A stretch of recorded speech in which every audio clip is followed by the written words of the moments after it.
I'm a bit confused.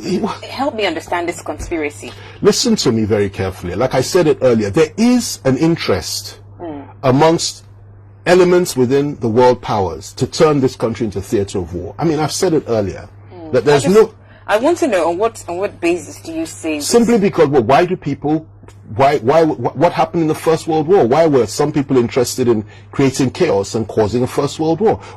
Because they wanted. How come there was a Second World War? What happened? What led to it? What really happened? How come there was a Cold War? Every war, there's a story behind it, and there are foreign powers, interest groups, economic groups, interest groups, foreign powers that are interested in taking you down, carving up your country, turning your people into nothing, and taking your resources. Why was there a war in Iraq? Why did Gaddafi have to go in Libya? I mean, why do people have this desire to go and get Libyan oil? You take Gaddafi out, scatter the whole country, create chaos there, take all their oil and their resources, their mineral resources. Why do people do that? Ask the devil. Ask the people that allow themselves to be there. Why do they go into Iraq and do the sort of things they did? Oh, weapons of mass destruction in Iraq. We've seen it. Colin Powell, all of them, George W. Bush. Oh, yes, let's go in there and let's go and do something about it. You get there, they tear the country apart. Hundreds of thousands of people are bombed and killed. You get there are no weapons of mass destruction, and you've changed the leadership, you've carved the country up in its chaos. Afghanistan, what happened there? It's the same thing over and over again. Syria is a worst case.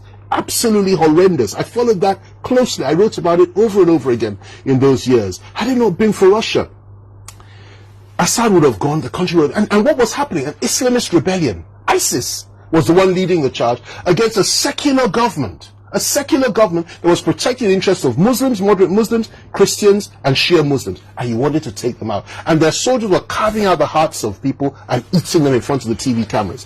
Now, why do people do this? What is it? I don't know. Ask them. Ask the devil. All I know is it's nothing but evil. And I'm telling you, that evil eye has been focused on Nigeria for some time now. If you think that the whole situation we're facing, and we've been facing over the last number of years, since 2007 when Obasanjo left, in terms of Islamist rebellion, and if you think it's just a Nigerian problem, or that it's just something that we did ourselves, or we're doing to ourselves, you are completely wrong. There's a much bigger picture to this. There are some people, some powers in this country that are interested in destroying Nigeria, dividing Nigeria, turning us into a cauldron of war, because they know we won't separate lightly, we won't separate in peace, and they want to destroy us. And they made a projection that by 2015 Nigeria would be at civil war and would have been divided. If you remember that, the Americans, it didn't work because of the resilience and the understanding, the patience of the Nigerian people with and for one another. Because we always say, we don't like each other. At the end of the day, you know something? You watch the Nigerian team playing football, and you will see against a foreign country, you will see how everybody comes together and says, listen, Nigeria first, we want the Nigerian team to win.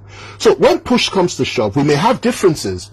We may want to go our separate ways, but we'll talk about it and see the best way to solve. But these people are not interested in that. They want carnage. They want our blood to flow. They want our flesh to be hacked. They want it to be destroyed. They want our hearts eaten. They want our wives and our children to be raped and murdered. They want carnage. They want chaos. And then they want to establish a new order. Most importantly, they're interested in our oil. They're interested in having another pool of slaves for them. They're interested in chaos and carnage and destruction, and to destroy what would have been and what is the most beautiful lady on the African continent, a great country, a great power that it once was, that held so much promise for the black man throughout the country. Now, why would they want that? I don't know. Ask Satan and ask them. It's their agenda, not ours. But God still rules in the affairs of men. And when I say this, I'm talking about the deep state. I'm not talking about an individual or president. I was a great supporter of Trump because I know that Trump was against this agenda. Trump pulled back foreign American forces from every single, he was not interested in this, which is one of the reasons they had to get him out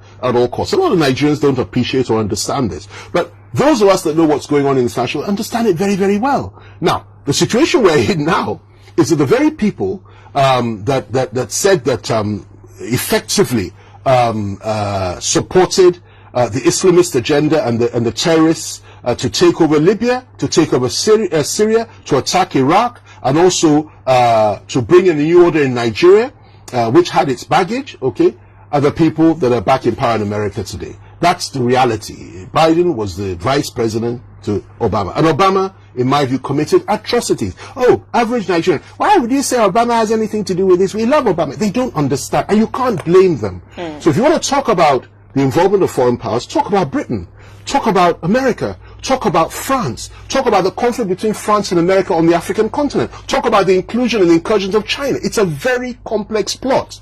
And then the fact that the Russians are not here in full force, which in my view is a very sad testimony, because they ought to be. If they were, perhaps would have a little bit more sanity, because they have proved to be reliable allies. Now, a lot of people would like this, but that's the truth, okay? My concern is Nigeria as a nation and the Nigerian people. Okay. And whoever it is that will assist us to fight these wars that are being engineered by proxy powers that are who controls Boko Haram? Who established Al Qaeda? Who established who funded Al Qaeda? Who was Osama bin Laden working for before he suddenly turned on them? We have a new world order that's coming up. These people revel in carnage, and Nigeria has been targeted, and our country is being hit on all sides. And let me also tell you this: the honest truth is, I believe there are very few Nigerian leaders that are sensitive to this. They don't even understand it themselves. So I'm talking about some of the most ones right to the top. They can't comprehend it. You understand me? If they could, they would do things very differently. You understand? But they can't. It takes insight, understanding, wisdom, a lot of knowledge, and a lot of courage to say some of these things that I'm saying. But the reality is that say them we will, because if that will allow people to open their eyes and understand what's really going on, then it's worth saying. Why is it that we have not had the support from the international community that we so desperately need? Why is it that the Americans, who can fly all the way, flying their troops into Nigeria and to Niger Republic to save one American citizen, why is it that they can't tell us where all these girls are through their satellites? Why can't they tell us anything? Why is it that it's not reported on CNN every day, or on BBC every day, or Al Jazeera every day, that our people are being slaughtered every day, to thousands per day, literally being kidnapped and being slaughtered? Have you ever asked yourself that question? Why doesn't CNN report it? One person gets killed in another part of the world. Oh, look at what happened here. But when it comes to Nigeria, they blacked it out. Just to mention here and there, oh, you know them, they're killing each other, that's all they're good for. What is really going on? And why is it, I go back to it, that during President Obama's time, why was an arms embargo placed on us? Poor Nigeria, fighting all alone. No arms, no nothing. We were left in the lurch. Not only that, when we had deals with other countries, they went there and said, don't give them arms to fight against Boko Haram. Who is funding Boko Haram? Who is behind Boko Haram? Who is using Boko Haram? Who is using Al-Shabaab in East Africa? Who was behind ISIS? Who was behind Al Qaeda? Who was behind them? And this is not a Christian agenda. A lot of people don't understand it. This is demonic. It is Illuminati. It is evil. I mean, it's not a conspiracy. It's a reality. You understand me? They don't represent any Christian. They don't represent any Muslim. They represent only themselves.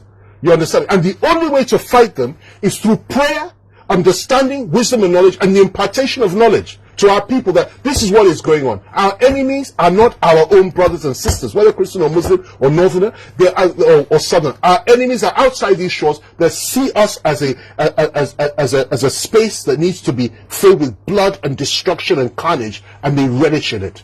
And they feed on that blood, and they'll come and take our resources, take everything that's ours, and tear us apart, and we have nowhere to go. May God never allow them